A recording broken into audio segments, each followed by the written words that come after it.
willkommen bei Mission Offroad. Ich bin Marc und ich will euch heute etwas über den Keilriemen erzählen. Manche von euch werden feststellen, dass beim Motor starten oder beim Ausstellen des Motors ein gewisses Quietschen aus dem Motorraum zu hören ist. Manchen fällt es sogar auch auf, dass während des Gasgebens der Keilriemen quietscht. Nun, entweder ist der Keilriemen zu alt, das heißt er wird porös, nach ein paar Jahren sollte man den mal gewechselt haben, oder er ist sogar ganz neu und quietscht trotzdem.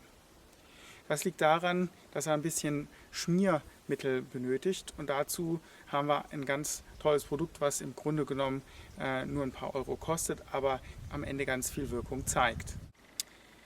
Bei dem Produkt handelt es sich um den Hirschtalg, den man mit dem Finger oder mit anderen Hilfsmitteln direkt auf den Keilriemen, vielmehr den Keilrippenriemen aufbringen kann und direkt auch auf die Spann- und Umlenkrollen, was dann am Ende diese Geräuschentwicklung beeinflusst. Hier auch nochmal der Blick auf den Keilriemen, nachdem ich die Abdeckung, die hier oben über dem Kühler angebracht ist, abgenommen habe. Das sind eben nur 4 Schrauben.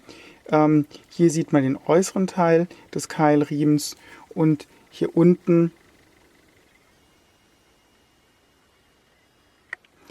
sind sehr gut die Rippen zu erkennen, das ist der innere Teil. Dementsprechend kann man den Talg auf diesen inneren Teil aufbringen an mehreren Stellen und auch auf die Spannrollen, wie man sie hier sieht, da sind natürlich dann ist das Profil entgegengesetzt zu dem, das sich auf dem Keilriemen befindet.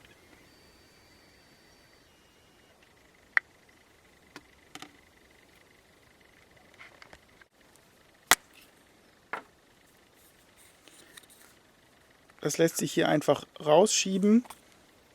Den Talg, wenn er einigermaßen warm ist, ist er auch geschmeidig, sodass man ihn gut mit den Händen verarbeiten kann. Und das hier bringen wir dann einfach direkt auf den Keilriemen. Das sieht dann so aus, dass wir hier das Ganze schön großflächig in diese Rippen einarbeiten. Und wenn wir nachher den Motor anlassen, wird sich das dann auch über die Umlenkrollen, die Spannrollen direkt auf den ganzen Keilriemen verteilen. Also gerne 1-2 Mal machen, den Motor starten, 1 Minute laufen lassen und dann das Ganze eben nochmal hier auftragen.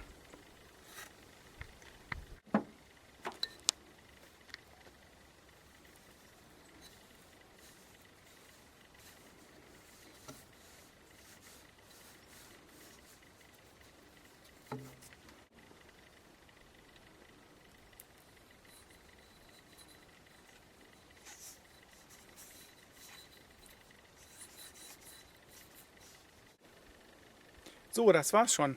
Eine einfache Mission. Ich hoffe, bei euch hat das funktioniert und das Geräusch eures Keilriemens ist jetzt nicht mehr da. Hier noch ein Tipp zum Schluss. Sollte mal der Keilriemen während der Fahrt reißen, natürlich sofort anhalten, denn ansonsten funktioniert der Kühler nicht mehr, der Motor überhitzt und ein Motorschaden droht. Ihr werdet das auch erkennen, dass die Servolenkung dann nicht mehr funktioniert oder die Klimaanlage ausfällt, die ebenfalls über den Keilriemen angetrieben werden. Der ADAC hilft euch natürlich gerne weiter und die Leute dort sind auch in der Lage, einen solchen Keilriemen zu wechseln. Allerdings haben sie in der Regel keinen Keilriemen für den Landy dabei. Deswegen empfehle ich euch, legt euch so einen in den Kofferraum, in den Werkzeugkasten und führt ihn immer mit. Das sind irgendwie 20, 30 Euro, die euch dann aber auch die Weiterfahrt garantieren. Bis dann und zum nächsten Mal.